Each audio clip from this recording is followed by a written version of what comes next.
Okay, in the few minutes we have remaining, I'd like to propose a new project. I think you'll find it an exciting way to look at history, okay? Try this. Who are the people who inspired the historical figures that we study? Alan? Who cares? Who cares? How can knowing that be of any value to anyone unless they're in the center box on Hollywood Squares? Not that I enjoy agreeing with Alan, Mr. Moore, but he's right. Okay, look, folks, we have discussed this time and again. History is not made up simply of places and facts. It's made up of people. I mean, who made Roosevelt Roosevelt? Who turned Jack Kennedy into John F. Kennedy? Who turned Michael Jackson into Diana Ross? I'm just trying to point out that even major historical figures have people, known and unknown, who inspired them. Look at your own life, okay? Everybody. I mean, everyone was inspired by someone. Well, who inspired you, Mr. Moore? Yeah. Actually, it was my uncle, Charlie. I was named after him. I mean, he was a great guy. He was really wild. He was vibrant and funny, and he was full of tricks. He was the one that encouraged me to leave Weiser, Idaho, and get out into the world. He ran this traveling carnival that he won in a crap game. And one summer, he took me with him. And for the first time, I began to see what America was about.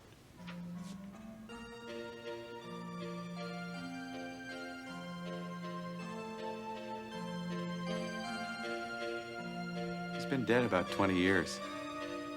But I still picture him.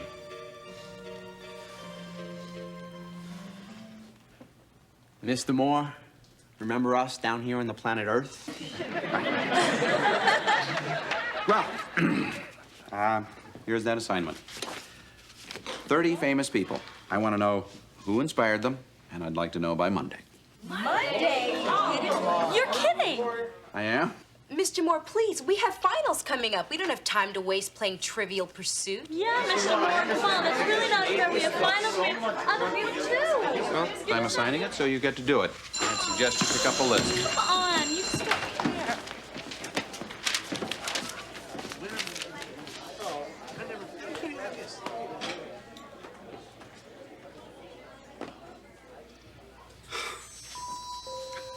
Tell you, Uncle Charlie, it is like this so often lately. I keep trying to open them up, you know, but I'm just not getting through to them like I used to.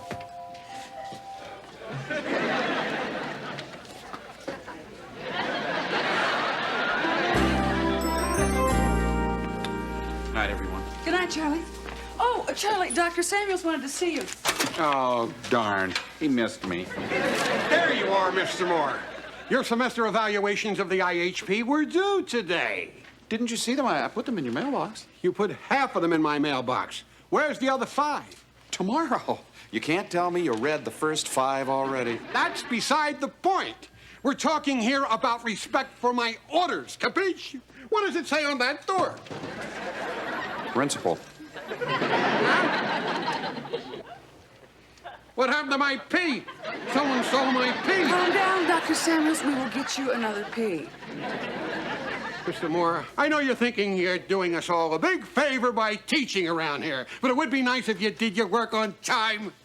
Crying out loud. You know, I just about had it with him and this job and everything. Charlie, everybody gets grumpy before finals. No, I'm talking beyond grumpy. This is adios, amigos. Hey, whoa! We're getting just an eensy-beensy bit sensitive here, aren't we? Uncle Charlie, please tell me, what am I doing here? I didn't come to New York to be a permanent substitute teacher. Well, I know. You came here so you could take your clothes off on stage and dance naked in front of people. That was just one show. Hair. I mean, it was the 60s. I wish you could have seen some of my later work. I saw it. We see everything up there. Not that we want to see everything up there. God, I miss junk food. Oh, God, I miss junk food. The family always called you the black sheep. How did you get in up there? Fake ID. Honey, If I had a body. Look, kid, you belong here. You're a natural-born teacher. You were always a teacher, even when you were little.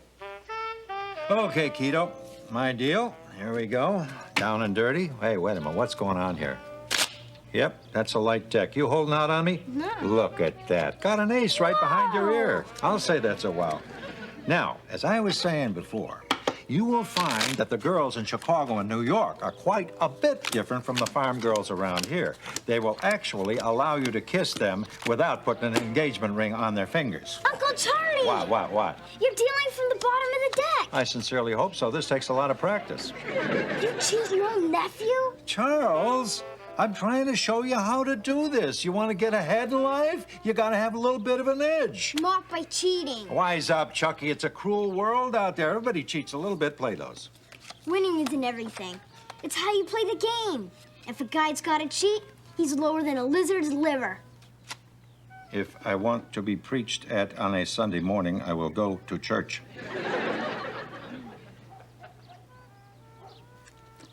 All right, off the top, here we go. Oh, you're a picky player. I hate that in a player. I wasn't that preachy, was I? You? Are you kidding? The only thing that saved you from being a TV evangelist was you had ethics. That, and of course, there wasn't any TV. Kid, you're a teacher. Don't fight it.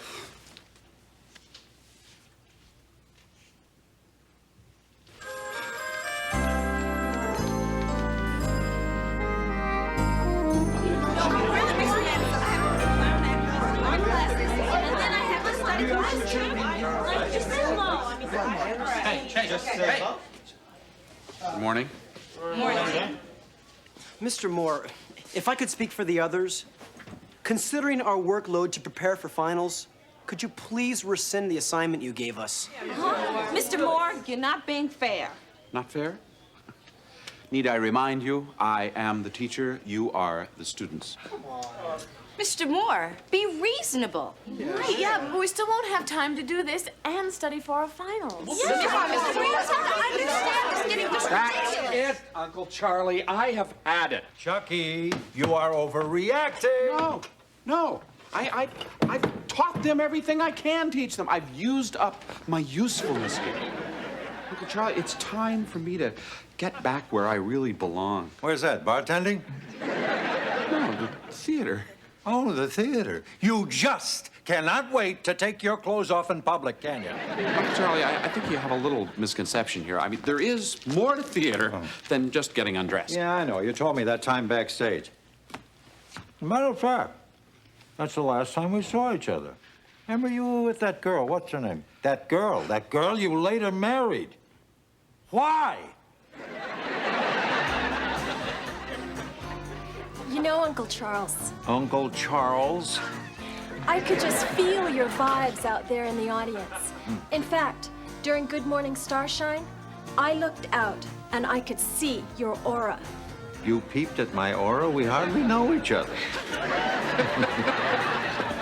Did I tell you, Uncle Charlie, is she heavy or what? She's not that heavy. I saw her in the nude scene.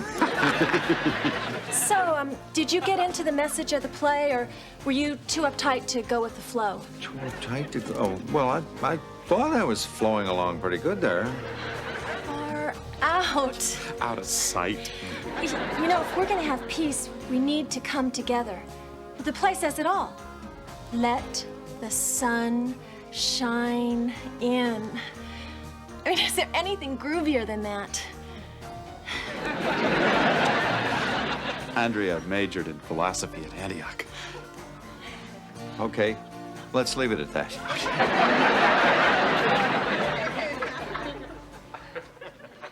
Okay, I was young. And that's the life you want to get back to.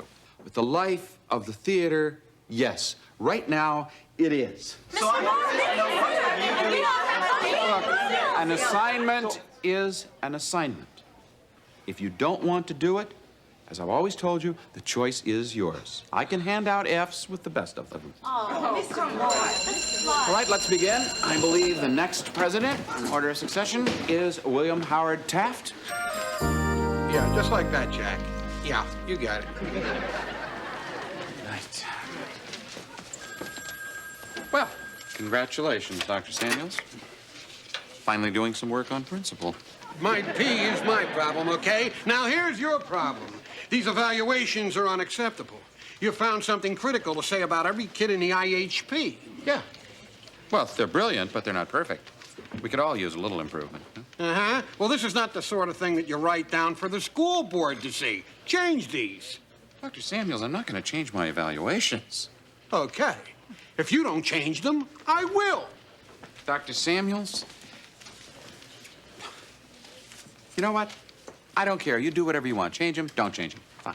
I can't go on fighting. Next week is the end of the semester. After that, I promise you, we'll never argue again. Finally changing your ways. No, I'm changing my occupation. Starting next semester, you need a new history teacher.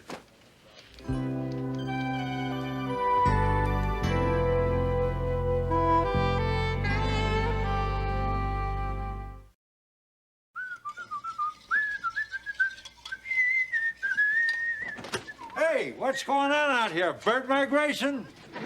How's breakfast coming, kid? Almost ready. Ah, good. Thank you, my boy. Hey, mucho, mucho. I will let an expert do it. Oh, you call this ready? Where's your bacon? Where's your sausage? Well, I don't have any of that stuff, Uncle Charlie. You don't have any? Do you know how I was looking forward to bacon and sausage? We don't get any pork up there. I'm sorry. All right. So now you're insanely happy, huh? So what happens to your kids in the IHP then? Oh, they'll be fine. Oh, yeah? They will. Look, they're very bright, Uncle Charlie.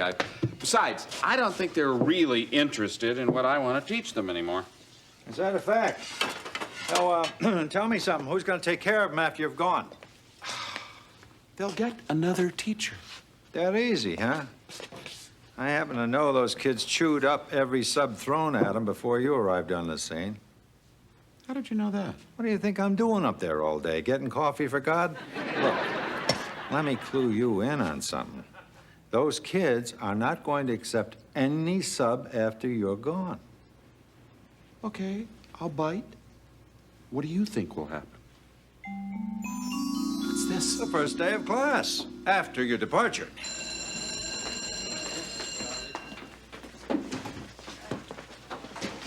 Okay, so who's gonna teach?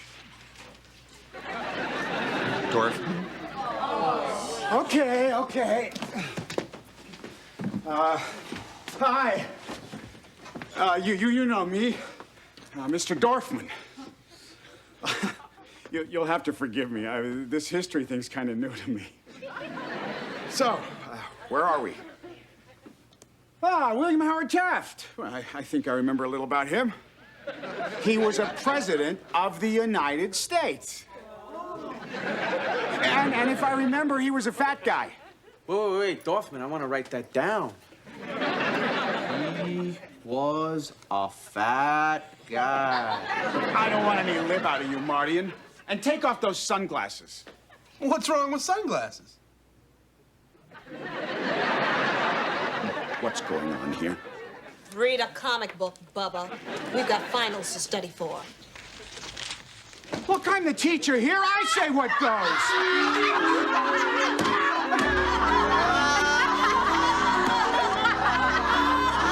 This is ridiculous. It won't happen like this. I mean, these kids would never behave this way. And there'll be another teacher to replace me the same way that I replaced Mr. Thomas. If you say so, Chucky. Gee whiz, Uncle Charlie, I can't live my whole life for them. They're gonna graduate anyway. I wouldn't always be around. Yeah, but see, that's a natural passing. They know that. They expect that. If you just quit on them now, they could... Look, you knew I was going to enter the old Pine Box Derby one day, but you didn't expect me to go when I did you? You wanted me around, at least for a little while, so we could talk at times like these, right? Yeah, right. But I checked out before you were ready. And it changed your whole life, remember? Now, what do you think it's going to mean to these kids if you just split on them? Uncle Charlie, that is a completely different thing. I am one of many teachers. Oh, is that so? How'd you like to drop in on their 10th reunion?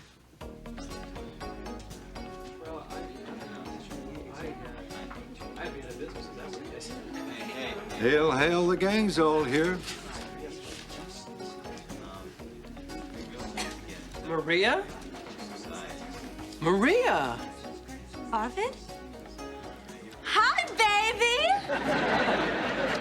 I didn't recognize you. You look so, available. What have you been doing?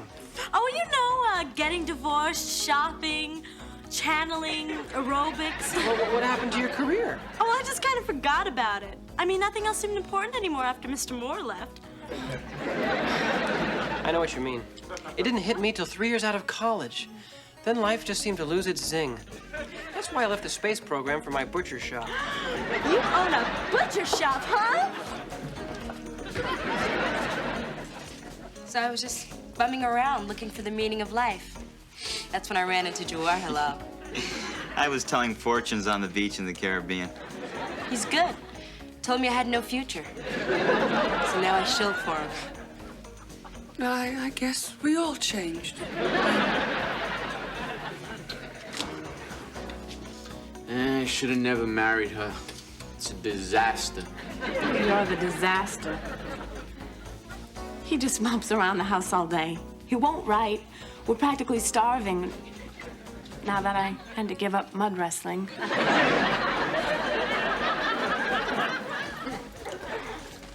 Anybody want to buy a chicken farm?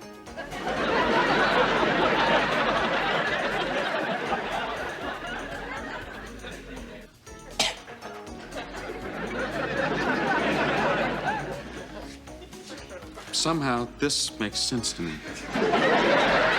Such a brilliant mind. How could you be happy replacing Vanna White on Wheel of Fortune? Janice? Everybody, look who's here. Kids, what happened? Look at you. You're all bums. Uncle Charlie, it would never turn out like this. Believe me, they are so ambitious. They'll do just fine. You don't have to worry about that. Come on, kid. I'm just a figment of your imagination. You're the one's worried. Okay, so I'm a little worried. I think that's natural. But I can't go around trying to solve everybody else's problems. You know, I've got a life of my own to live. I got a little theater company in Newark to run, and, well, I told Samuels on Friday, and I'm gonna tell the kids on Monday.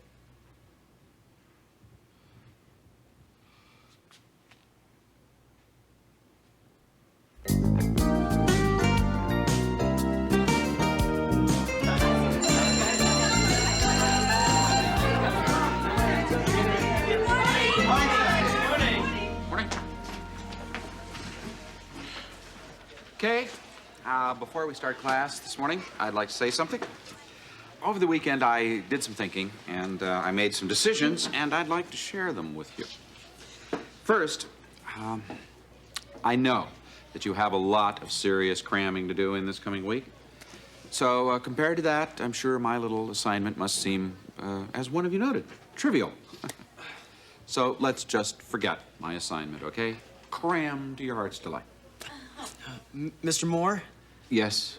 We've already done the assignment. Yeah. After Friday, we all talked it over, and we agreed that we've been acting like ungrateful brats. Even I've been less than perfect. You've done a lot for us, always encouraging us to look at history in a new way, and, well, I guess we started to take you for granted. Sorry. Sorry. And in addition to doing the assignment, we also thought that we could each tell you individually the person who inspired each of us most the way your Uncle Charlie inspired you. And I thought I'd be the one to start. The person who's inspired me the most? Charlie Moore. Simone? Charlie Moore. Charlie Moore. Charlie Moore. Charlie Moore. Mr. Moore. Mr. Moore. Charlie Moore. Charlie Moore. Mick Jagger. Charlie Moore. So what was it that you wanted to share with us? Well, matter of fact, I was going to tell you that I resigned last Friday. What? Why? Lately, I feel like I'm not getting through to you, to get you to be open to the alternatives in your lives. See, that's really important to me. To let you know that winning isn't everything. Well, we know that. Sometimes we forget. Yeah. So do I. Well, I spent most of the weekend chatting with a distant relative, and I realized how much I miss theater. I also realized that I derive a similar pleasure and real satisfaction from doing this. And I would miss all of you. So I decided to withdraw my resignation. Let's get back to the reason we're all here, okay? Last Friday, I think we left off, we were about to grapple with William Howard Taft.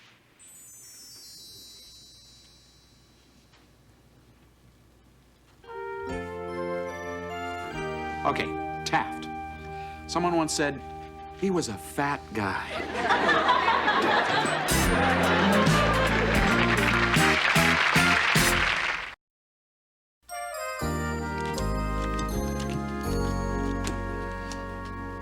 Solitaire? Hey, let's play a man's game.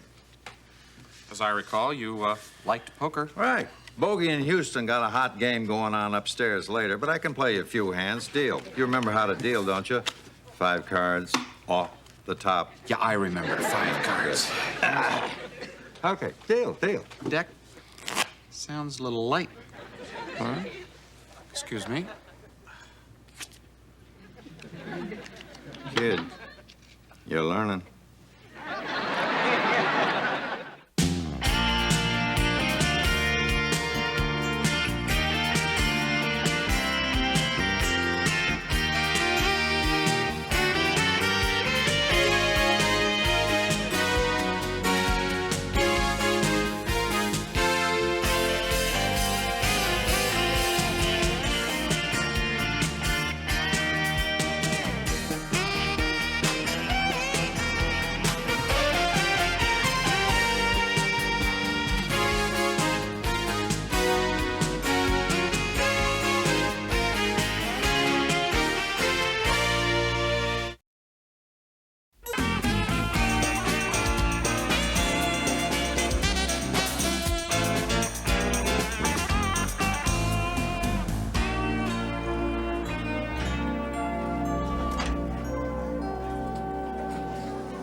Simone, nice shoes there. Forget it, Dennis. I'm not giving you any more money. It's not for me, Simone.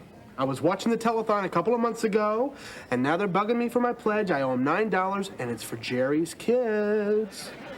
Jerry's kids? $9 buys a kid a trip to the circus. Oh, okay. Here, I've only got $3. I'm sorry. Can I give you the rest tomorrow? Yeah, I guess. Hey, Arvin! Right. Whoa. I need to borrow $6. Dennis, you borrowed $2 from me last week. And you borrowed $1 yesterday for lunch, remember? Yeah. That's $3. So that leaves $3 you owe me. All I have is $2. Okay. You'll owe me $1, but I want it no later than tomorrow. Do you understand? Well, at least when you take my lunch money, you don't break my glasses. That's right. Maria! Don't give them any money, Maria. The best thing to do with panhandlers is to give them your usable discards. How would you like to live to see puberty? How would you like to pay me back my money, you welcher? Hey, come on, guys. Now, you know I wouldn't be hitting you up for money if it wasn't for something really, really important. Oh, yeah? Like what, Dennis? Well, So, Dennis, you got your new speakers yet? Oh, that's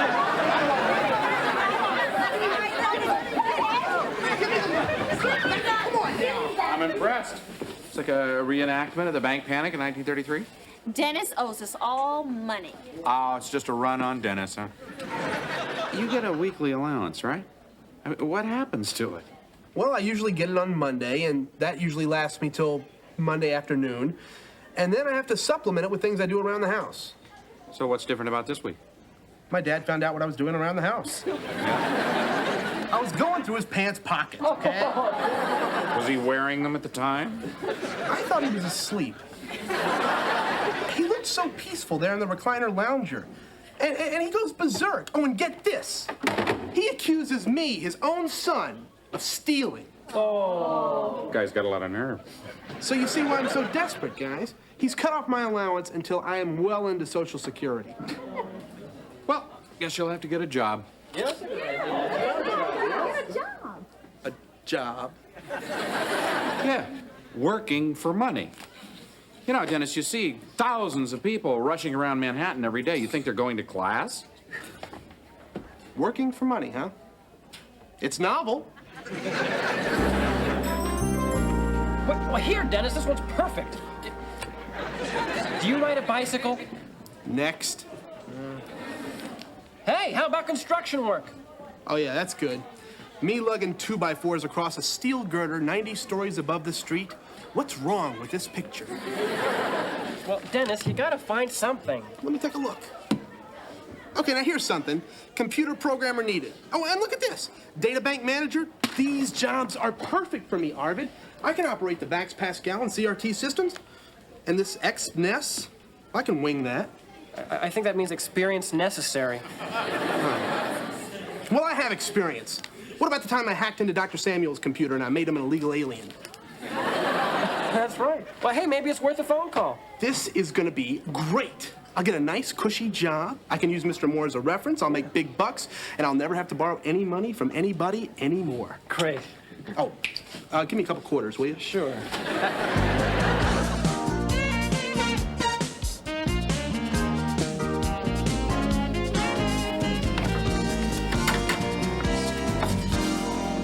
Morning, Tony. Hey, Charlie, I'll be right with you. Okay. Try the new breakfast special. It's goat cheese. I think I'll start the morning with some coffee. I'll be right back. I get it myself, is okay? Terrific. I'm a little short-handed today. All right. Where is Dimitri? He's going upstate. Attica? No, Syracuse. He's in college now. That's great. I don't know how great it is. I'm waiting on tables here. You know, it so happens that I got a student who is looking for a job. Oh, yeah, what, one of them geniuses? Well, he's a bright kid. Hard worker? He's very smart. Good with people? This kid is sharp, Tom. He's a loser, right? Deep down, I think he's a good kid, but he needs to work, you know? Hey, for you, Charlie, we'll give him a shot, huh? All right. Put it in, pal. Thank you.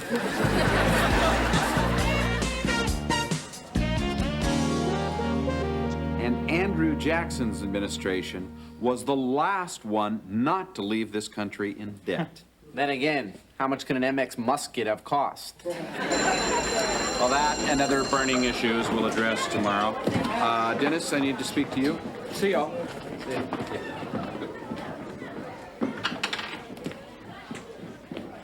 Yeah, Mr. Moore? Dennis, I spoke to some of the people you applied to for a job. Oh, great. What'd you say? Well, I told them that you were creative, resourceful, and very intelligent. And what did they say? Is he a high school graduate? So you lied, right? Wrong. Okay, you told them I was still in high school. What'd they say then? Goodbye. That is so unfair, Mr. Moore. I can do those jobs. Why do you have to be a high school graduate to program the MVS, JCL, and BCC7 systems? Haven't the slightest idea. Exactly. Look, Dennis, why should they hire you? You have no work experience. I think you're going to have to set your sights a little lower. You mean something like the O'Geiver 286? Well, a little lower. Data processing? What could possibly be lower than data processing? You know that little Greek coffee shop a couple of blocks down, Casa Falafel? Ew, that dump that used to be Casa Burrito? It's not a dump. A friend of mine owns it. Sorry. Okay, it so happens he could only afford to change half of the sign. The food is not bad if you skip the soup. And he tells me he's looking for a waiter. A waiter? You mean as in someone who serves food to another person? Please, Mr. Moore, I'm a math major. Okay, add this up. It's $4 an hour. 3 hours a day, 5 days a week, plus weekends, plus tips.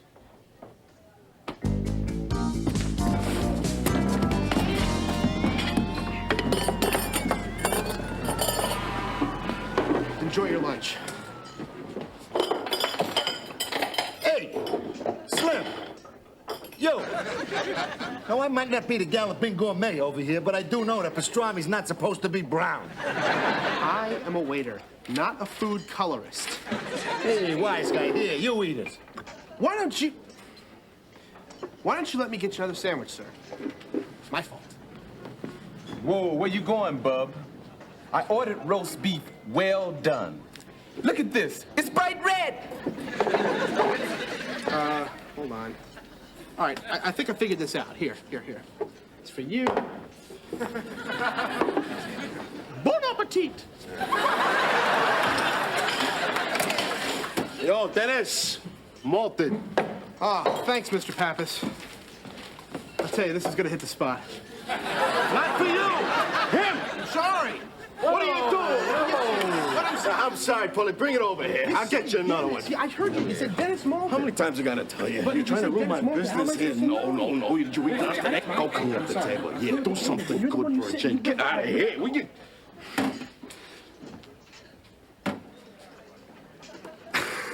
Janice!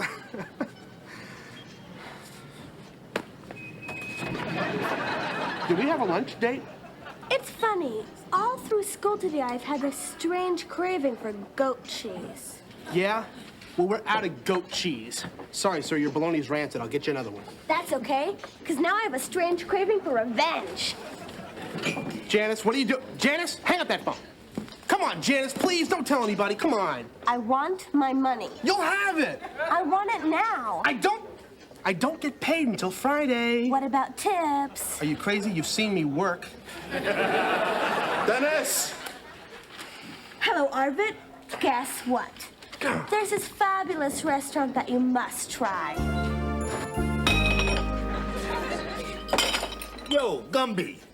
There's crud on my fork. I love this.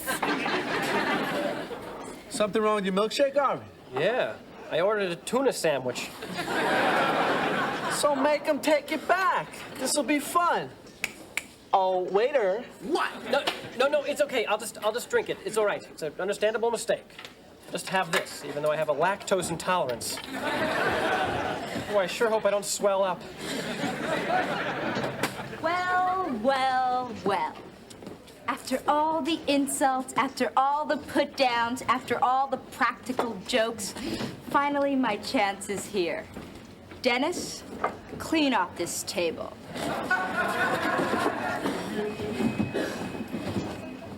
Ahem. Heard the lady. Hit off the table. And where's your hat?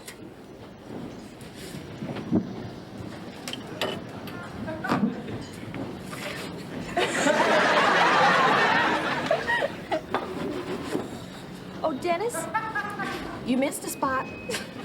All right, that's it. Go ahead, take your best cheap shots. Just remember, he who laughs last laughs loudest. It's true, the paper hat and everything. This is a nightmare. What are you looking at, huh? Yeah, it's me, okay? Oh, sure. Go ahead, press your greasy noses up against the window. It's not like you have to clean it. Hey, buddy, new invention. It's called a coffee pot. Hang on. waiting on us must be so embarrassing for him. Uh-huh. I'm gonna leave him a big tip. I think we should see how the service is first. Hey, we don't want to over-tip him. We don't want him to think that we're taking pity on him. Maybe you're right. I think I'll just leave him a thank you note. Thanks. Enjoy. Enjoy. Thanks, Tony. Thanks, Tony. Hey, no, thank you. And I just want you to know that all of Dennis's friends are always welcome here. And I'll give you a student discount. Oh, thank you. Hey, did you hear that, Dennis? We're gonna make this place a regular hangout.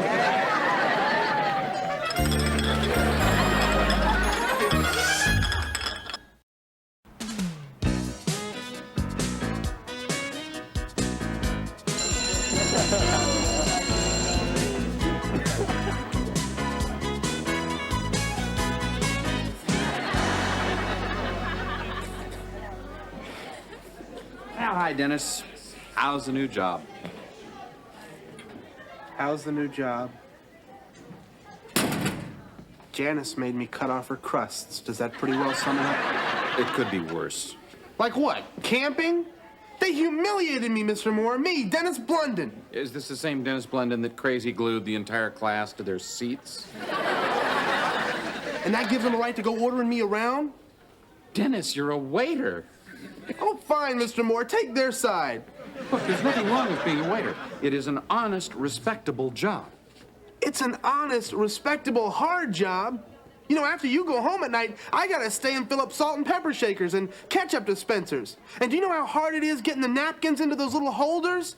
And if my checks don't add up, I'm responsible. I gotta pay for it out of my own pocket. My first day's work cost me $7. The highlight of my day was a thank you note from Simone. Stop whining, Dennis, huh? I mean, you are an able-bodied, intelligent, educated young man. Now, surely you can grasp the notion of earning some money and feeling some self-respect. Respect? Yeah.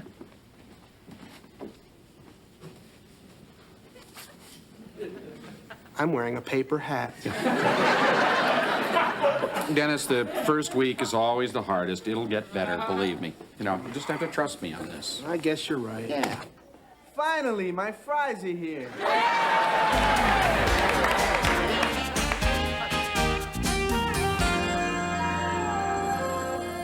Fillmore, hi, Miss Mira. Yes, just a moment. Charlie, Dennis Blunden's father. Morning, Mr. Blunden. Yeah.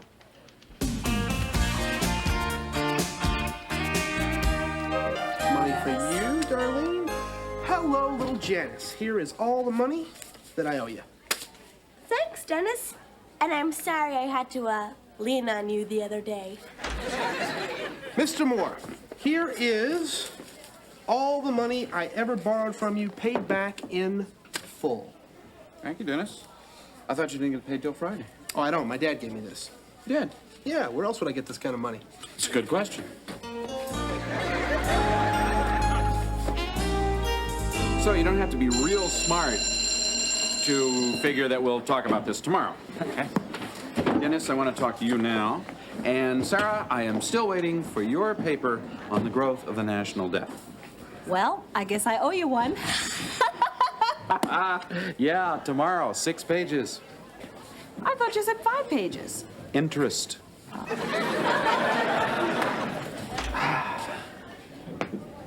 Well, I guess your dad must have had quite a change of heart. Oh, yeah. He felt really bad about my having to work, so he gave me $100, said, go out, kid, buy yourself something nice. But don't worry, Mr. Moore, just the necessities. Some computer software, a couple of videotapes, and I have had my eye on this little piece of plastic vomit. Your father called the school this morning, Dennis. I spoke with him. Oh, yeah? Yeah. Wanted to make sure that you're not mooching money from your classmates. Said he wasn't going to give you any more. And he's pretty disgusted with your attitude toward your job. Well, like you say, he must have really had a change of heart. Mood swings like that, you should be medicated, huh? Okay. I didn't get the money from my father. I borrowed it from Mr. Pappas. Uh-huh. So you're going to work off the debt? Well, not exactly. See, now that I've paid everybody back, and since I don't really need to work, I thought that at this point I could retire. Let me get this straight. You borrowed money from this man so you could walk out on it. No, it sounds bad when you put it that way. Well, I'll put it another way. That is reprehensible. Look, the guy goes out on a limb for you. He gives you a helping hand. You leave him high and dry. Huh? I vouch for you. He trusts me. Now, where does this leave me? You don't understand, Mr. Moore. I can't work there. It's humiliating. I hate it. Why should I have to go in there day after day and do something I don't like? What? Do you think that Pappas likes running this restaurant all by himself? You think he likes loaning somebody $100, discovering he's not going to be paid back? I didn't say I wasn't going to pay him back. Next month is my birthday, and every year Grandma Blunden sends me a check. So I cash it, I pay Mr. Pappas back, problem solved. Now what are we getting so excited about? I mean, what's $100? I'll tell you what it is to a man like Pappas. He probably has to work a month, Dennis, to save that much money. I promise you, I will pay Mr. Pappas back. But I am not going to work there. You just don't get it, do you?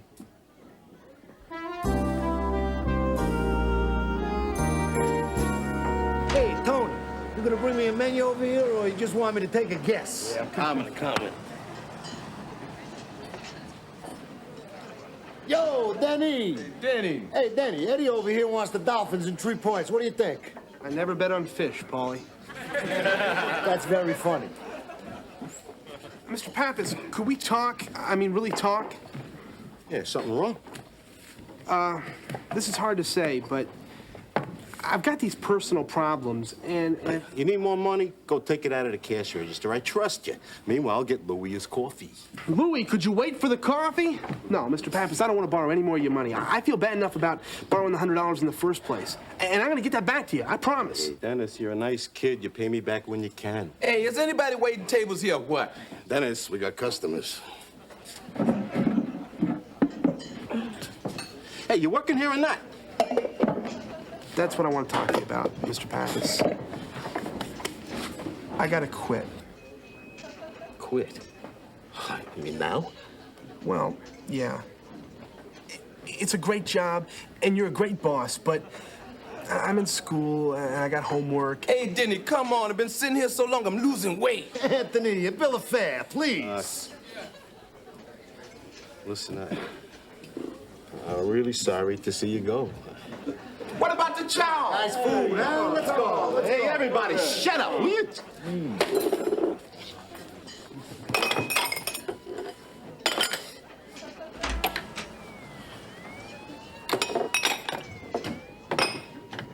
You know what, Mr. Pappas? You'll find a replacement real soon. Dennis, I got no time to talk now. Good luck. I'll get your sandwich in a minute. Hey, come on, Tony, I'm dying here. Why don't you go get some sushi? Oh, nice, smooth. Encore. Let me give you a hand, Mr. Pappas. I'll have your sandwich in a minute, Eddie.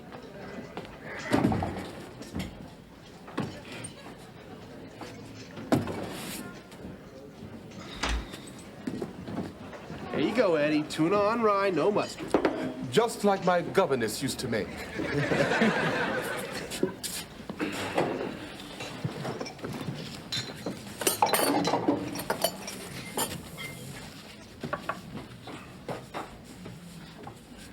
Hi.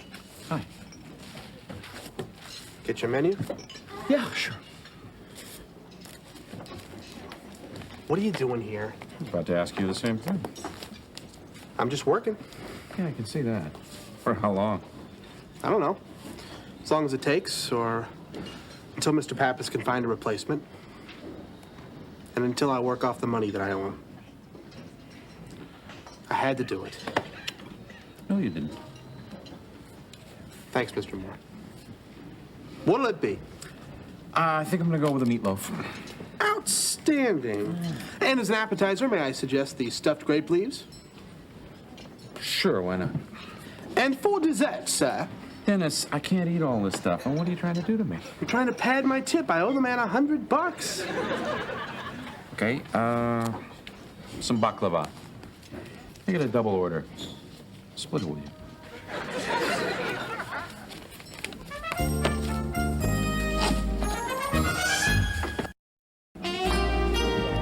everybody, guess what I got?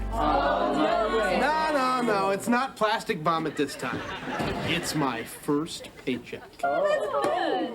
Yeah, so? What do you mean, yeah, so? This is mine. I worked 2 long, hard weeks for this money. So, how much did you make? $3.14. That's after taxes, I guess. And after I paid back Mr. Pappas. May not be much, but it's my $3.14. Feels a lot different when you earned it rather than just having it handed to you, doesn't it?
Is there some way that we can solve this problem? Short of an apology? I don't think so.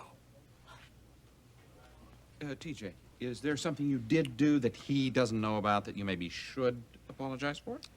Maybe. Now, if you were to hear that apology without knowing what it was about, would that maybe solve your problem? Maybe. Okay. I apologize for something which I did, which didn't hurt anybody except for singing in the halls, which I didn't do. I accept your apology, but if I find out... Kids, come on, shake hands. Congratulations, you're part of a great cast.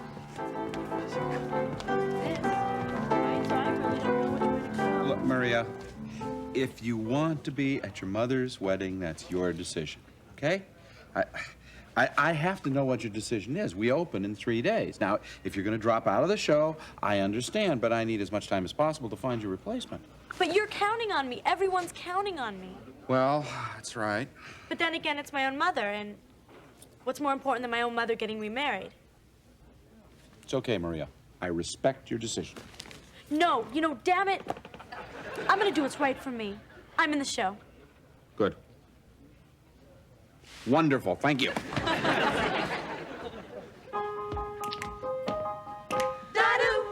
There was this weird humming sound like something from another planet. Excuse me. Alan, can you try to be more excited about the idea of discovering this plant? Okay. Again. And when the light came back, this weird, my voice, something just happened to my voice. Oh, I've lost it, it's gone.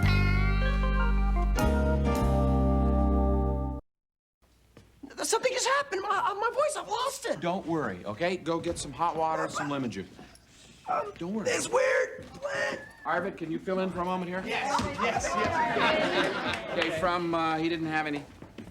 He didn't have anything unusual there that day. No, Dadu. And I was about to, walk on by. Good for you. When suddenly, and without warning, there was this Total eclipse of the sun. It got very dark, and I heard this strange humming sound, like something from another world. Dadu. And when the light came back, this weird plant was just sitting there. Whoopsie-doo. Yeah!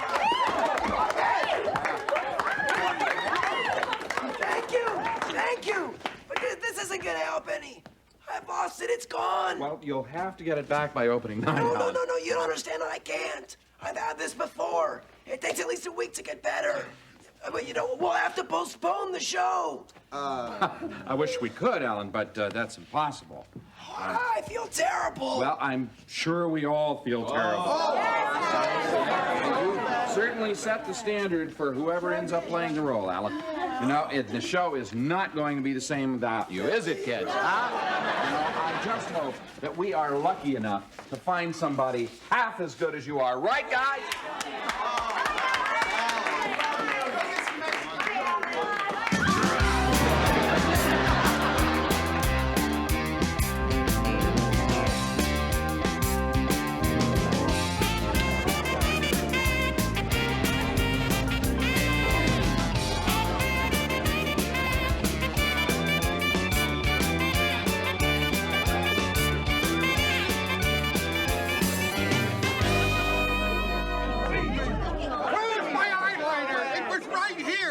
The person who borrowed my number 5 eyeliner, please bring it back now. Here.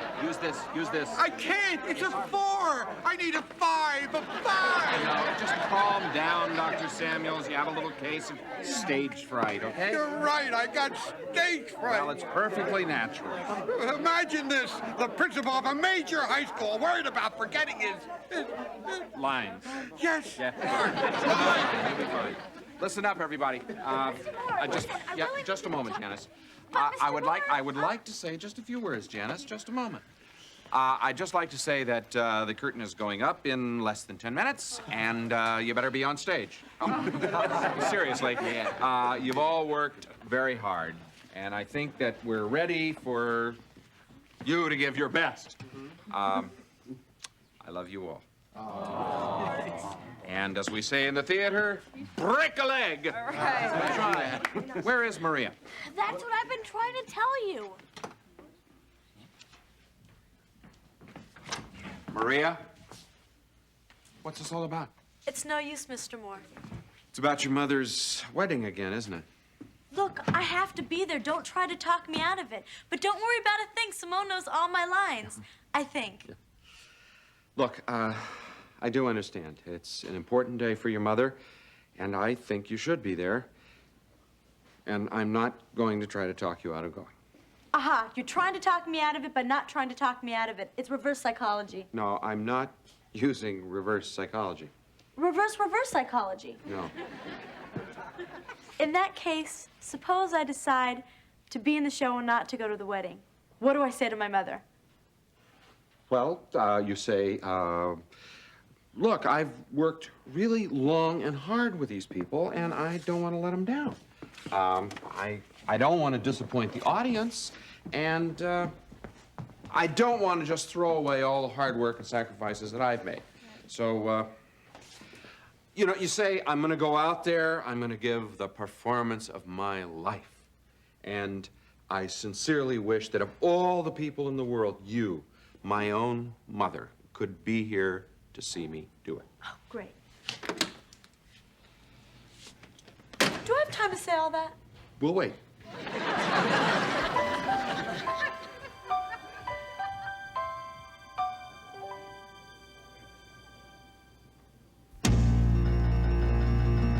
Not so very long ago, the human race encountered a deadly threat to its very existence, and it happened in the most unlikely of places.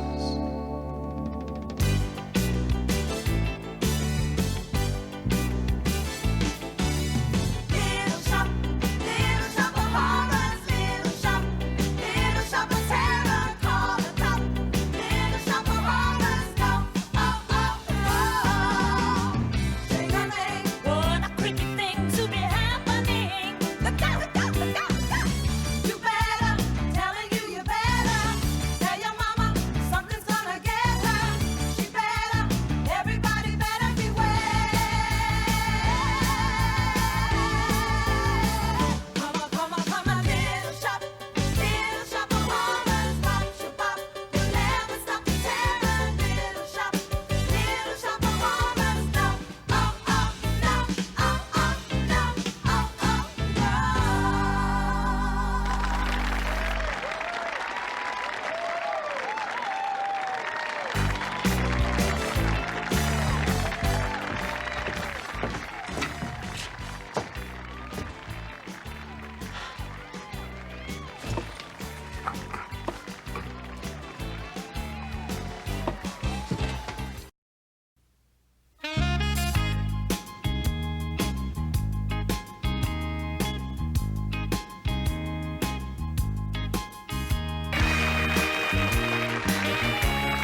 isn't he?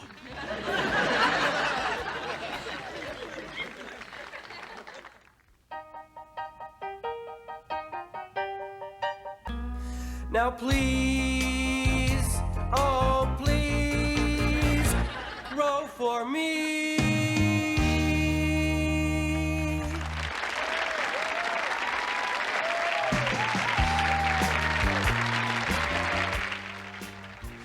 I knew it.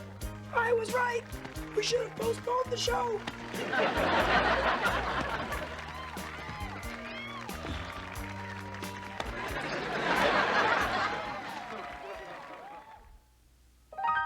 I know Seymour's the greatest, but I'm dating a semi-sadist.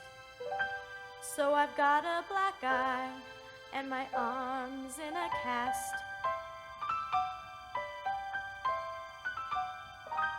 Still, that Seymour's a cutie. Well, if not, he's got inner beauty. And I dream of a place where we can be together at last.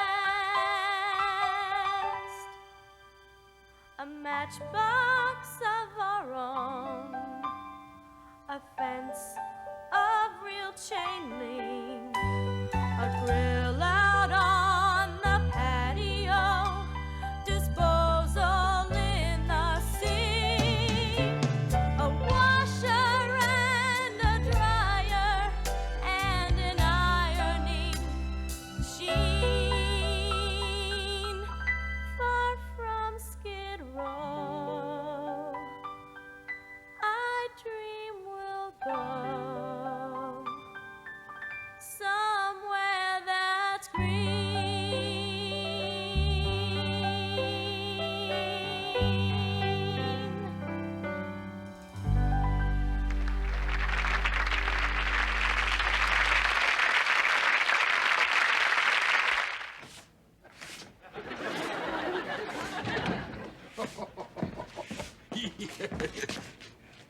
Good night, Seymour. Good night, Mr. Mushnick.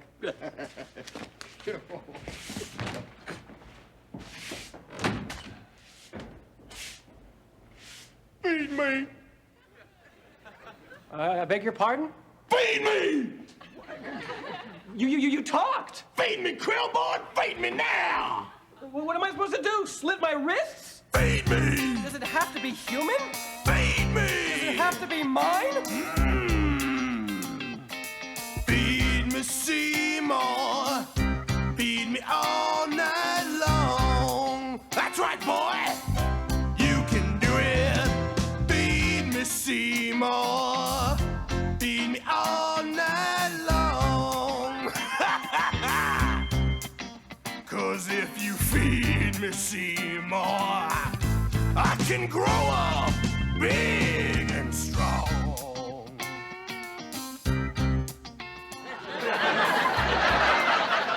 Where am I supposed to get it? Hi, Seymour. I forgot my sweater. Can you believe that dumb broad forgets her stupid sweater? If your head weren't screwed on straight, move it.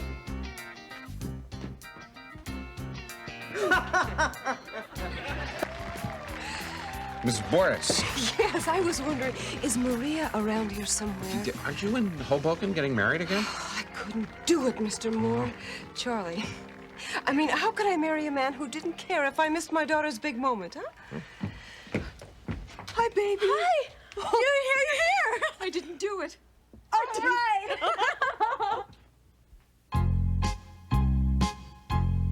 Don't be fooled if I should chuckle like hyenas in the zoo. It's just the gas. It turns me on. But don't let my mirth deceive you. Any moment I'll be gone. All my vital signs are failing, 'cause the oxide I'm inhaling makes it difficult as hell to catch my breath. Are you dumb? Or hard of hearing? Or relieved? My end is nearing. Are you satisfied? I laughed myself to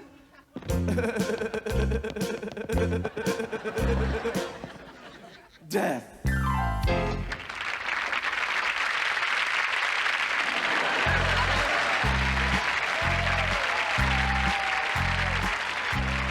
So anyway, I told him.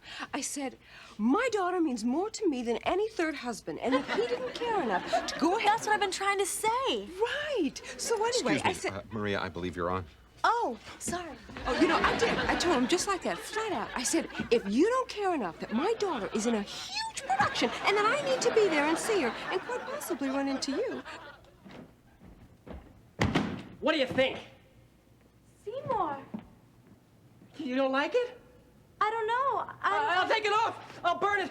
Oh, I only bought it to impress you. Oh. Oh, Seymour, I don't deserve a nice boy like you. Audrey, that's not true. Lift up your head.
Hey, Arv.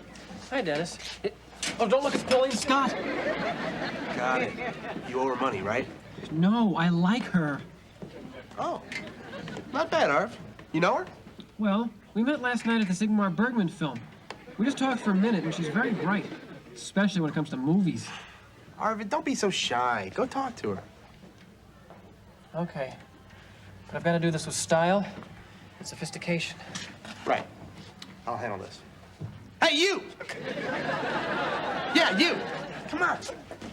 My friend here wants to talk to you. Beat it. Dennis!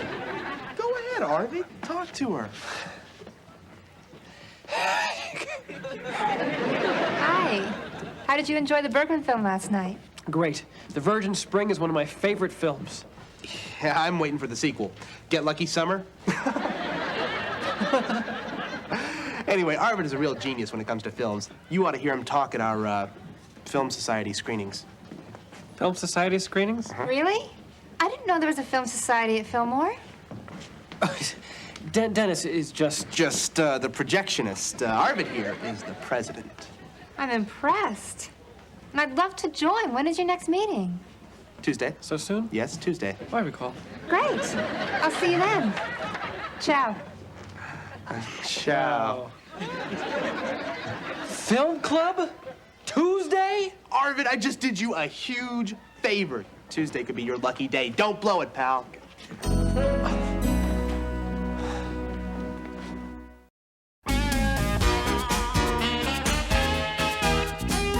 Arvid's got the hots for some new girl who's a real film buff, so he told her that he's president of our film society. Oh, Arvid. What a scam. Yeah, Arvid, I don't want to be used. Oh, what a creep. Dirtbag. No, wait a second. Let's not be too hard on Arvid. Well, I think it's kind of sweet and romantic what you're doing. Yeah, I mean, maybe she's right. Besides, a film society might give us an opportunity to see some films that we haven't had a chance to see. You know, maybe we could show some Indian films. Sure we could. Broken Arrow, Son of Paleface, Harry and Tonto. No, I was thinking more of Patra Panchali, Gopi Jin, Bajavin. Yeah, me too. Good morning, everyone. Morning. Wait a minute. We have to get a faculty sponsor for the club, don't we? Oh, yeah, what about Mr. Moore? I'll hold it.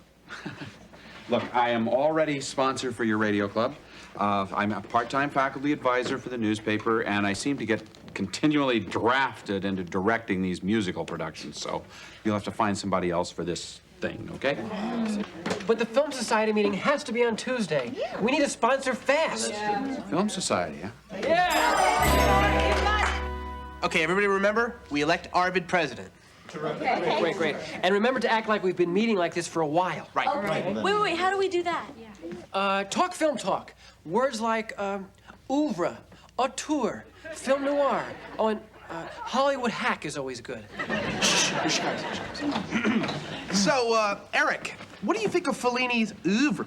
I think that's between him and Mrs. Fellini. Hi, Arvid. Pauline, hi.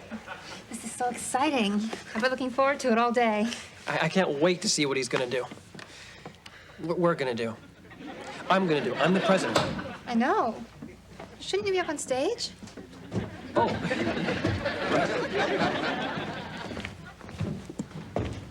Hi, Arvid. Hi, Mr. Can I help you? I just wanted to, check the podium. Solid. If you need anything else, I'll just be down in the audience there.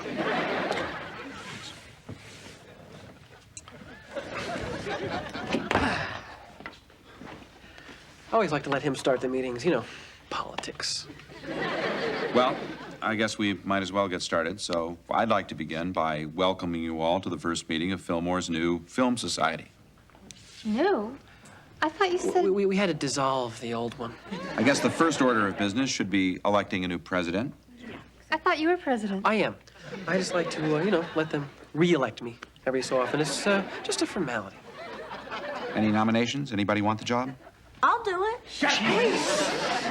No, Janice has a right to run for president of the Film Society. Oh, forget it. I thought you meant president of the United States. Okay, anybody else?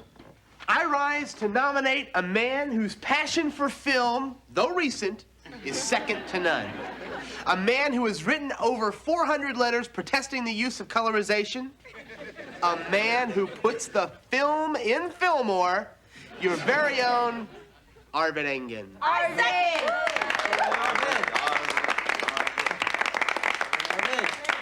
Okay.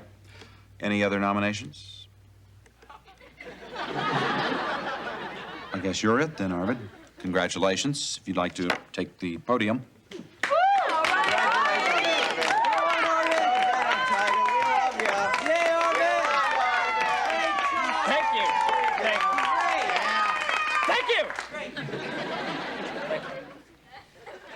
Well, I see a lot of new faces out there. So why don't we welcome our new members? Will all those attending for the first time please stand up?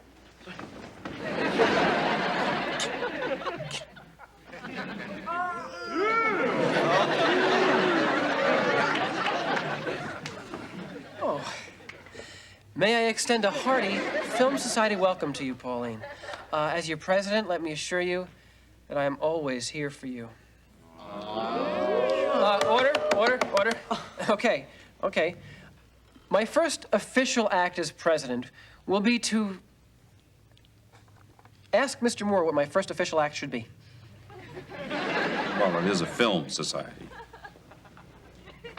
Choose a film to show? Obviously.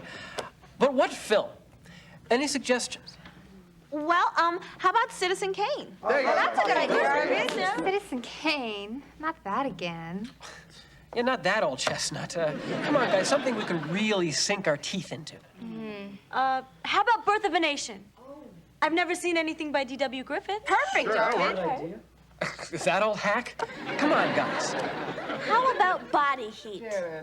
Gopi Jin, Budja Bin. Hellcats of the Navy. You know, I would like to see the original Breathless. All right. Breathless? It's a good idea. Godard was on the cutting edge of the French New Wave, and Breathless is a watershed film in cinematic history. Great! Terrific idea, Simone. Breathless? This is your idea of a serious film society? Yeah, come on, Simone, get with the program. You know, you're walking on thin ice with me. Pauline, do you have a suggestion? Why not something really challenging? Like Vajazog's Warsaw Dreams. Say what? It's a Polish film from the 50s. I've heard of it, but I've never seen it. They say it's brilliant. Heavily influenced by the early German Expressionists, but also informed by Italian neorealism. Right. Warsaw Dreams is exactly the kind of film I want for this society. Bravo! Yeah. Bravo! I'm just saying it's an extremely obscure film, and I wouldn't have the first idea where to find a print. Excuse me, Mr. Moore, I'm the president. Let me worry about it, okay? You have my personal guarantee. I called 3 video stores and 2 foreign film distributors. Nobody has any Wajazog films. Tell me about it. I have been all over this city. Everybody's heard of Warsaw Dreams. Nobody has seen it. In fact, most people said if I find it, send them a copy. Dennis, what am I gonna do? Smile. Smile. I mean, my world as I know it is finished, and you're telling me to... Hi. Hi, Arvid. You're getting famous. The man who found Warsaw Dreams. Oh. It's quite an accomplishment. Oh, it's nothing, really. In fact, it's really nothing. Something wrong? No, I just, But if something were to go... I mean, would you... If something... I just don't want you to feel let down if it's a total disaster.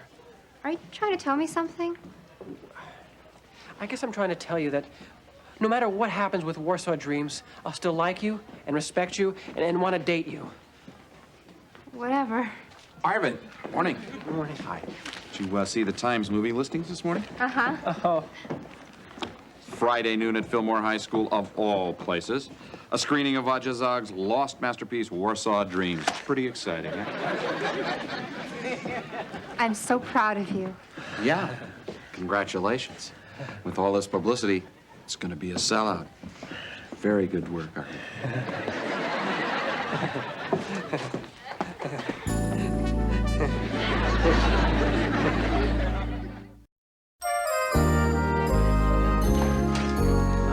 Mr. Moore, can I talk to you about Warsaw Dreams? Sure. Listen, where did you find it? I didn't. Well, I think... What? I can't find the film. What do you mean you can't find the film? Well, There is no film? Not one copy in the entire city. Dennis told me you had it. I know. And someday when I have a car, I hope to run him over. Well, we put up posters, we sold tickets.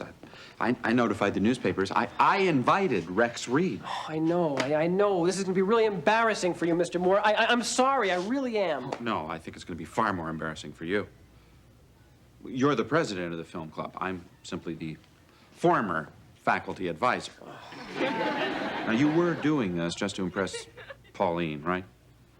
How did you know?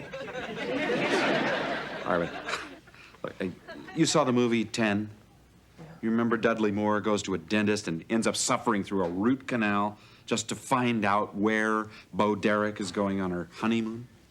Yeah. I would never underestimate what a man will go through for a woman. I'm sorry, Mr. Moore. Well, so am I, Arvid. I think your idea of a film club was a good one. Too bad it's going to come crashing down before it even gets started. Not necessarily. What? We have 2 days left. If you all work together, maybe you can pull Arvid out of this mess. Well, if we can't find it, what are we supposed to do? Look, you're the IHP. You're research rats, right? Janice, you can start at the library. Look up, old Polish magazines and newspapers. Find out everything you can about this director, Zog. I know you read Russian. Do you read Polish? I'll learn it tonight. I guess I could give the Polish embassy a call. That's a good idea. I'll hit the Museum of Modern Art. Nothing. We looked everywhere. Yeah, we found all kinds of raves about Warsaw Dreams, but no one could tell us who the distributor was. Yeah, sorry, Arvid. Sorry, man. Sorry. No, really sorry, Arvid. Hey, plenty of time. We don't actually have to have the film in our hands till tomorrow. Dennis, I don't want to talk to you for the next 20 years. Janice, did you find anything? Sorry, Arvid. I need at least the weekend to learn Polish. All those Z's are tough. Okay, I understand. But I photocopied this for you from the Who's Who. Wojciech Zog left his native Poland in 1965 to try his luck in Hollywood. After being fired from the set of The Munsters for coming to blows over creative differences with Al Grandpa Lewis, he left Hollywood. He was last known living in New York. Great news, huh? There's 10 million people living in New York. Arvid, wake up. How many Zogs can there be? How do I know? 1. Zog's Fine Tailoring. I am Vodya Zog. No. We're looking for Vodya Zog, the filmmaker. Film, schmil, making movies, making suits, it's all the same. It's all in the cut. Anyway, what I can do for you? We're looking for a copy of Warsaw Dreams for our film society. Ah, yes, Dreams, my greatest triumph. Film critics went crazy nuts over it. Film students sent me papers about its symbolism. Universities wanted me to lecture. Mamie went door and kissed me. Oh, it was something, let me tell you. It sounds fantastic. Do you have a copy? No, I never made it.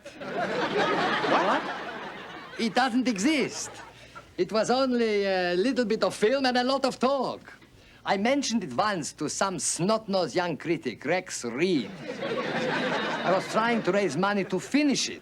Next thing I know, he writes about it in some film journal. Pretty soon, it snowballs, everybody's talking. Turns out to be the best movie I never made. All right, wait a minute. Do you have anything at all of what you shot? Bits and pieces. I told you, it's an unfinished movie. No, wait. I do have a completed Monsters that's not too shabby, if you like. But I'm not responsible for the grandpa scenes. We'll take it.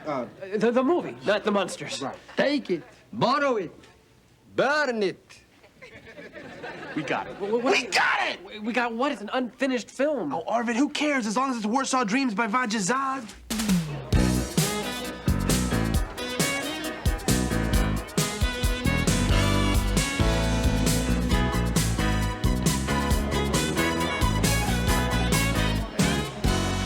Nice suit. Oh, thanks. Closeout sale at Zog's. Better hurry down.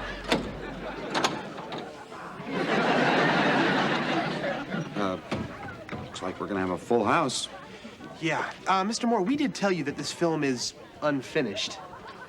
Look, nobody's gonna hold you responsible for shooting the film. You're just screening it, okay? Read it up.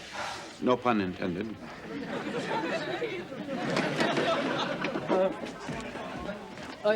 Your attention, please. The film is about to begin. If you could please be seated, please. As Mr. Zog explained to me personally, Warsaw Dreams is a story of a Polish game show host and his fiancée, a driving instructor, whose new student is deaf. By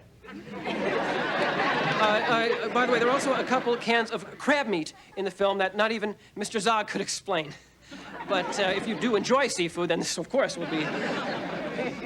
But why don't we just let the film speak for itself? Dennis, would you just run the film? Oh, thank you.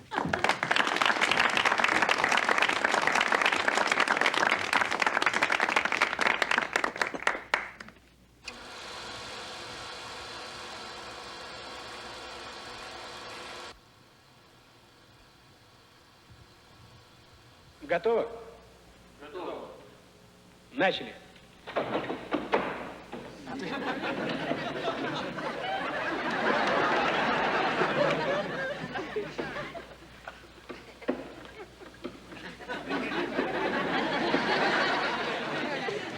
Остановите доски.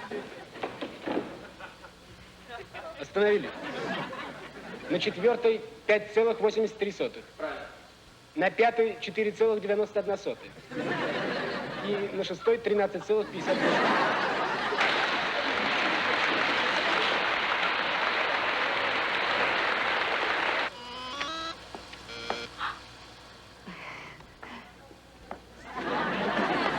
Пожалуйста.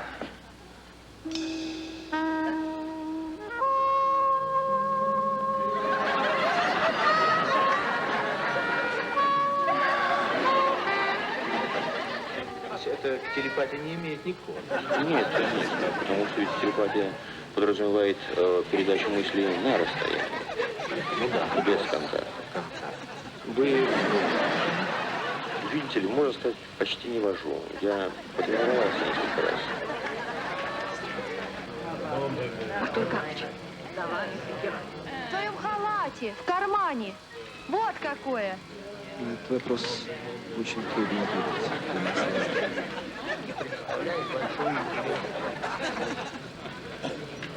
Известно уже давно.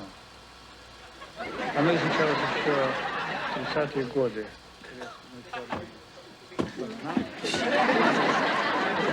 Малоизвестно, почти неизучено. Его мозг и представляет большой интерес. Глаз.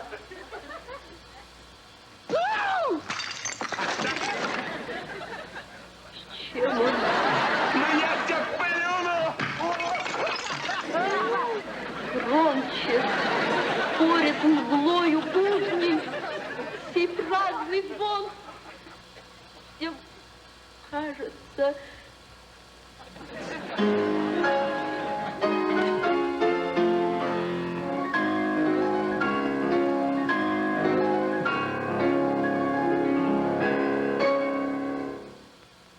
Дерзайте. Вы талантливы. Ваши возможности исчерпаемы.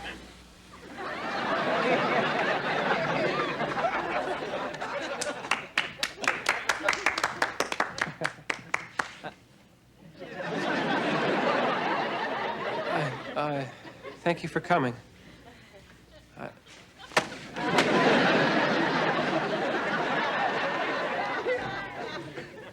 Everyone's a critic. Now, look at the bright side, Arvid. At least Rex Reed didn't show up. Mr. Moore, the Film Society's a disaster. Oh, come on, Arvid. It's off to a shaky start, but at least it's a start. Stay in focus.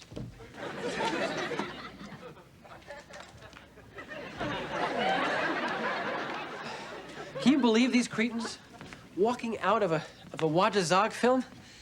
I mean, these people are filmic morons. I know. I mean, I loved the symbolism of death as a driving student. Great. I didn't quite get the ending. Oh, well, that was what that was all about was the. Whew, that Zog. Woo! What a giant. Arvid, I'm sorry everyone took a hike. Well, at least you stayed. That's what's important. Well, I stayed because you stayed. Well, I stayed because you... Wait a minute. Did you like the movie? Did you? Only if you did. Well, I'm not really as much of a film freak as you are. I mean, you're so smart about films. I wanted to impress you. I hope you don't hate me. Hate you? I know less about films than you do. I just did all of this to impress you. You know what I hate? I hate Warsaw Dreams. Me too. Oh, maybe giving your girlfriend crab meat means you're engaged. So what do you like? Oh, Dumbo. I love Dumbo. Really? Let's go rent it. Okay. Remember that part when Dumbo was in the tree with the crows? Oh, I love that part. Oh, and when the zookeeper takes Mommy Elephant away. I cried. Oh. Remember that cute little mouse? What was his name? Timothy. I named my blankie after him.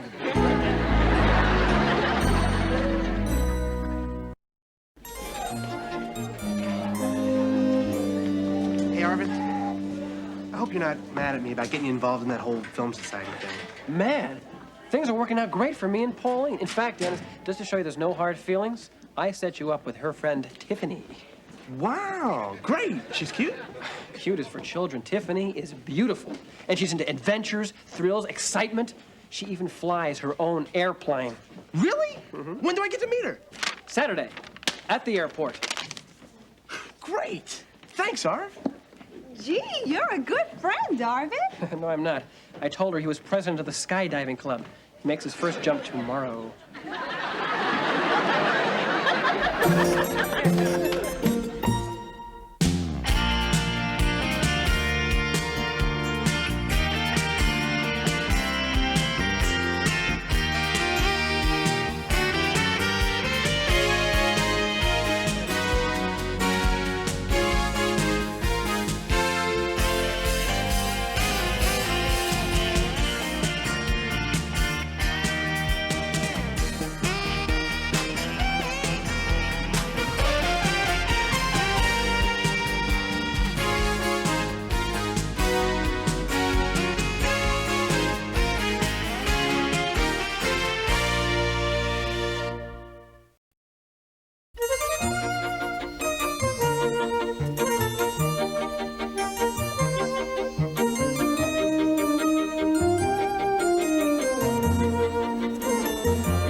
Crowded. He's mildly claustrophobic. If he's claustrophobic here, he ought to love the space shuttle. Oh, hey, Babalu will be fine. He won't have you guys around to bug him. All right, Babalu, time to pump some iron. Let's go. What's this? Relax, big boy. That's right. Here's your barbell. No way. Oh, my God. He's really lifting weights.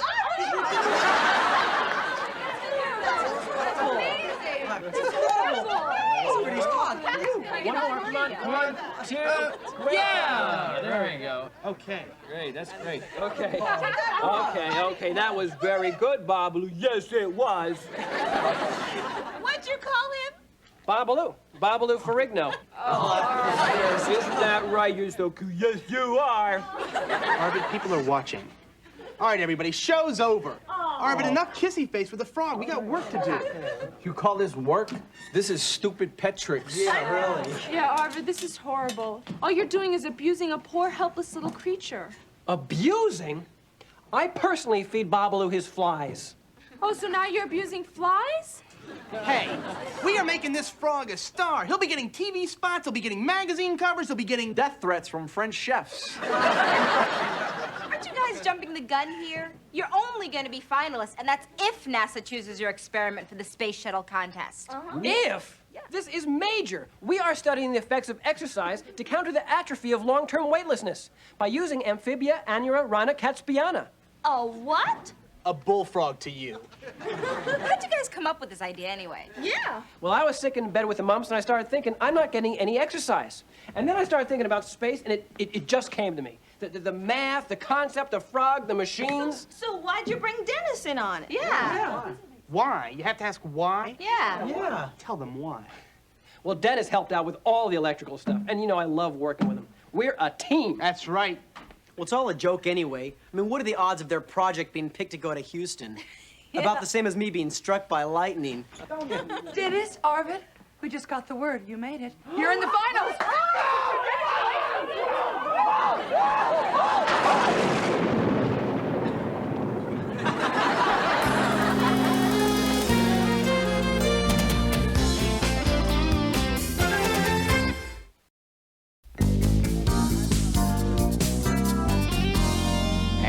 In honor of Fillmore's astronauts who will be leaving for Houston in a couple of days, today's lesson, with the help of a little modern technology, will concern itself with this book by Colonel Buzz Aldrin, one of the first 2 men on the moon. Wow.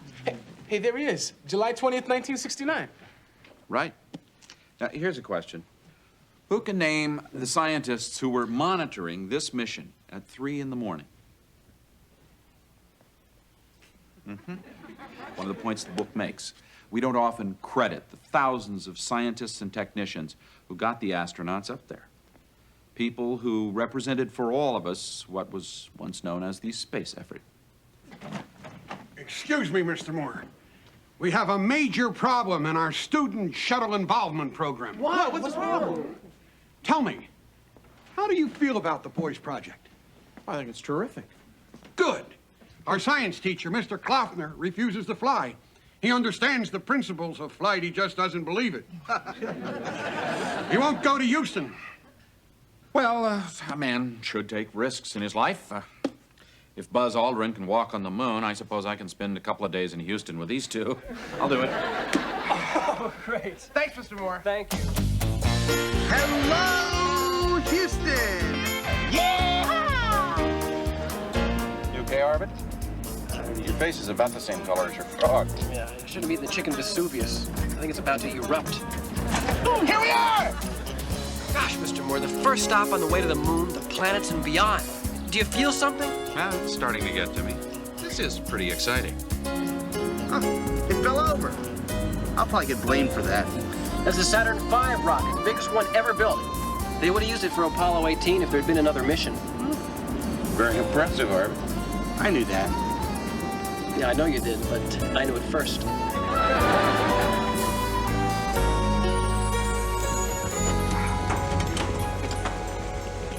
Wow! Wow! Arvid, not yet. These are just building. Okay, we'll be back in about 5 minutes. You wait here, thanks. Okay, guys, let's go.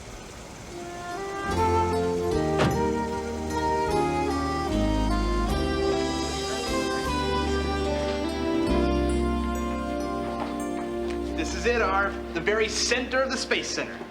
Now, wow! Hi. I'll bet y'all here for the Student Shuttle Program. Well, didn't pass for astronauts. I'm Nancy Cole, your NASA representative. I'm Charlie Moore. These are my students, Arvid Ingen, Dennis Blunden. Hi. This must be the lunar module, huh?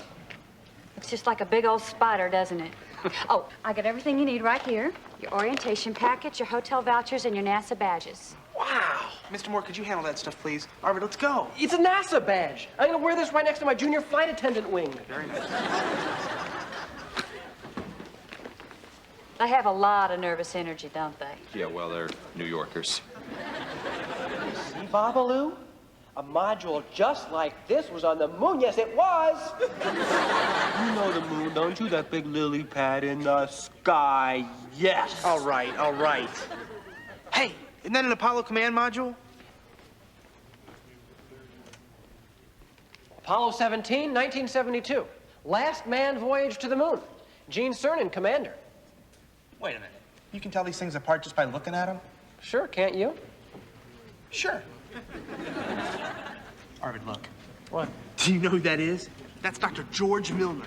The George Milner? You know who George Milner is? Of course I do. He's one of the top space physicists in the country. He's here consulting on the Hubble Space Telescope that'll let us see to the edge of the universe. Oh, who cares? He is one of the top guys at MIT. I bet he's one of the judges. This is great. If he likes my project, I am a shoo-in to get an MIT. If he likes my project? Here, get a shot of me with Dr. Milner in the background. Excuse me, if he likes my project? I didn't say that. Actually, I think that's what I heard. Well, it's probably the acoustics in here. I said our and you heard my. You said it. I did not. You did. Did not. You did. Not. You did. Not. You said it. Now listen. 5 minutes. We haven't been in the Space Center 5 minutes, and you guys are already doing Moe and Curly. Excuse me, Mr. Moore, I just have to say. Excuse me, Arvid. I'm just suggesting that you focus your energy on your project. After all, you're due to present it first thing in the morning. Right, but... right. Did not. Did not. Did.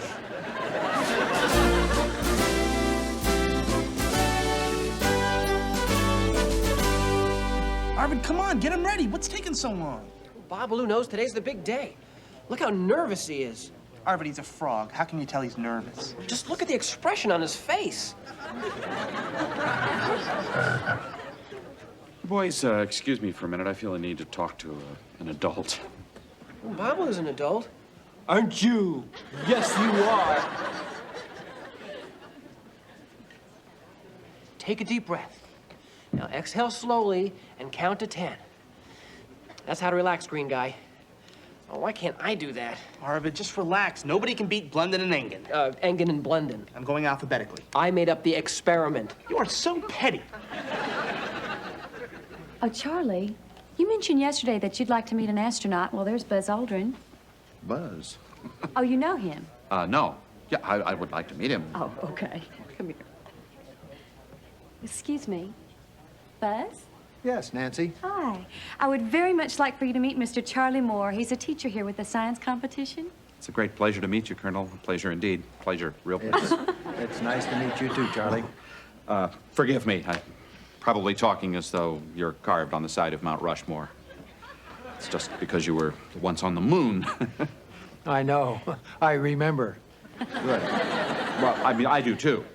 Summer of 1969, really only two things happened. I have never forgotten the sight of you and Neil Armstrong walking across the surface of the moon. And what was the other thing? Woodstock. You know, reading your book, though, I was struck by your admission of fear when you were planting the flag. Yes. Well, we were hoping that it wouldn't fall over. We could only get the flagpole in a couple of inches.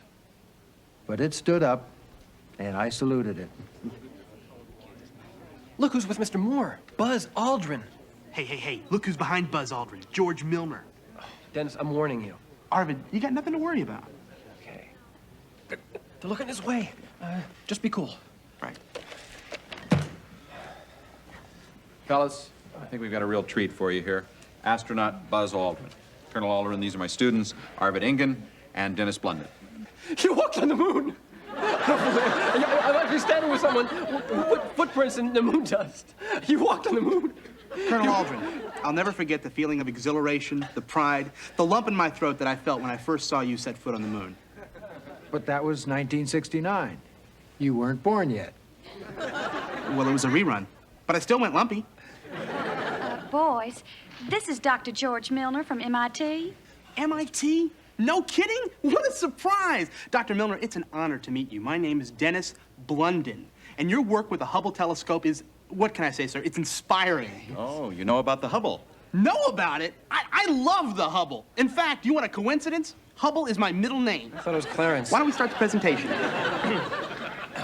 I thought we began. Ladies and gentlemen, I'd like to present Babalu Ferrigno, our amphibia Onurarina Katspiana, better known as a bullfrog who can actually bench press his own body weight. The way I see it, sir, the elasticity of a muscle fiber can be compared much to that of a rubber band. At zero gravity, I feel that muscle fibers might...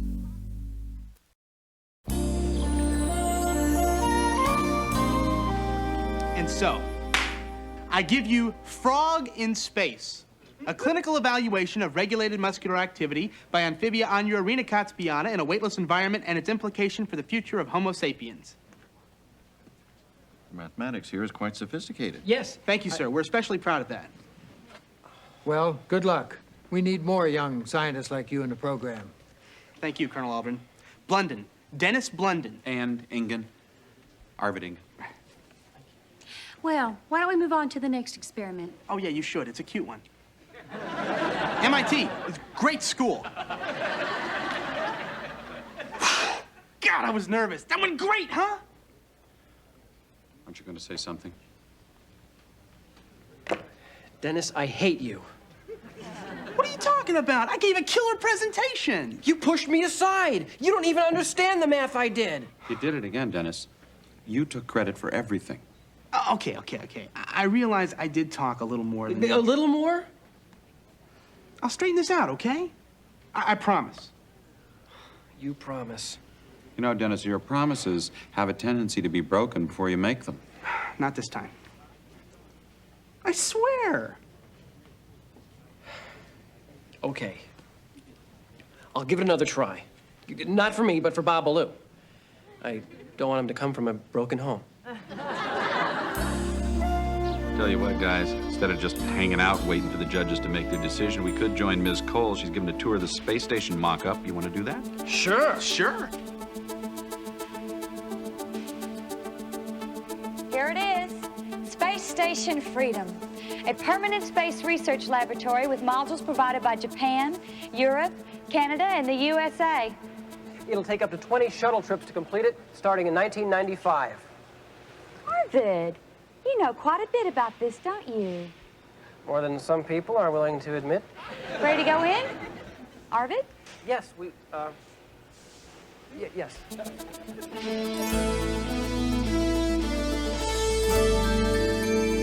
Watch your heads.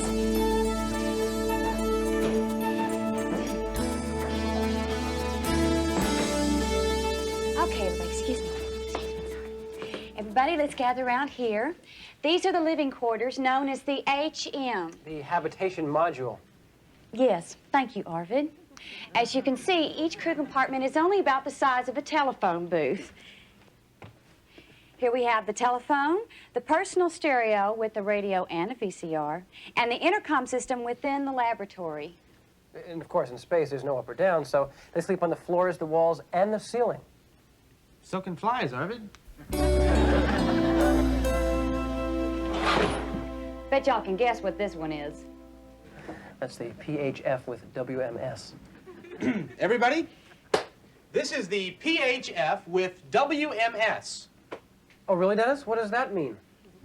I say, what does that stand for? What are you trying to do, show me up? Me? No. But you may be interested to know that that stands for Personal Hygiene Facility with Waste Management System. Better known as POTTY. Dennis, you're an infant. Come on. Hey, boys. Thank you. So what's the NASA designation for this area? The galley.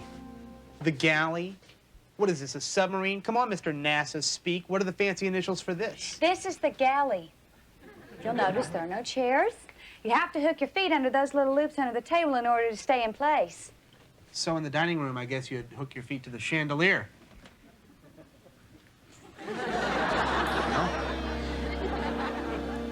Now this is the lookout cupola. You'll see on the model how it fits atop the Freedom. You float up to the top of the cupola and you have a 360-degree view. It'll be used every day for many different purposes, such as controlling traffic on a day when a shuttle arrives and you have EVAs going on. And you get to see the sun rise and set every 45 minutes. Right. Well, the judges must have made their decision by now. Let's get back to the PC MIPSR. Arvid.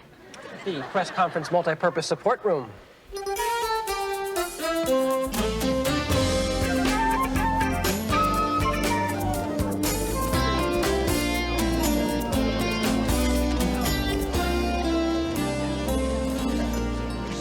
This is it, Babalu. Cross your little web fingers. And now, to announce the winner of our Student Shuttle Involvement Program, it is my honor to introduce to you astronaut Buzz Aldrin.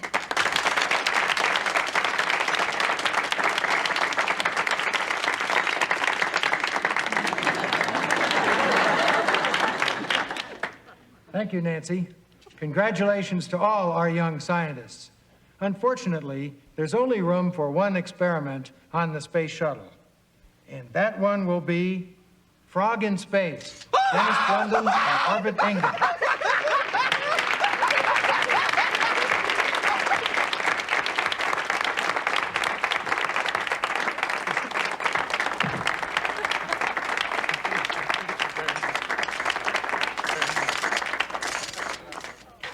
Whoa.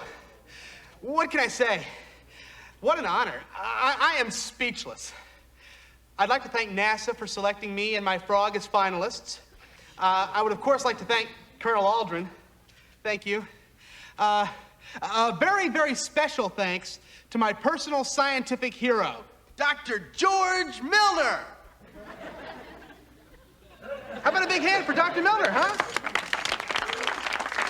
George Milner. Okay. Oh, of course, I have to thank someone without whom there would have been no experiment at all. My frog, Babalu Ferrigno. And, oh, Arvid, come on up here, Art. You bet I'll come up there. Now, just a minute. Whoa! Oh.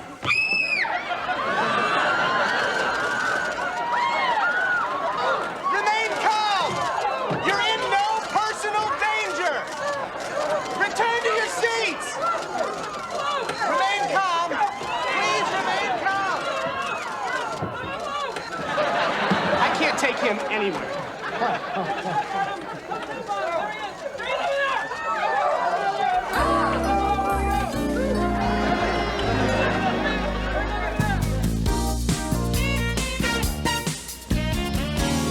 Girls, I will cut the first slice. Do you hear me?